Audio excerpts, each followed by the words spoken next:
E, ó, de vez em ficar na rua, eu ficar ali de casa mesmo, mexendo na motinha, ó. Suzuki, parça, é Suzuki. Eu quero ver, ó, pra você ver, mano. Ó, ninguém dá valor a essas motinhas. É raramente alguém dá valor a essas motinhas aqui da Suzuki. Porque é uma moto difícil de vender, é uma moto. Honda é Honda, né?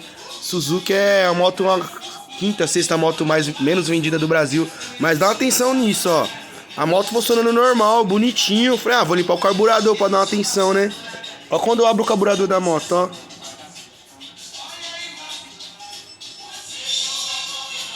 Mano, e a moto funciona normal, meu. A moto funcionando normal. Olha o tanto de sujeira nesse carburador. E a moto pegava normal a moto pegava, meu. Sem nenhum BO. Agora fala vocês aí que tem moto, anda de moto de um tempo. Que dia vocês abriram um carburador de uma moto da Honda que funciona com essa sujeira, meu? Olha a sujeira do carburador. Não dá nem pra acreditar, meu. Olha o tanto de sujeira.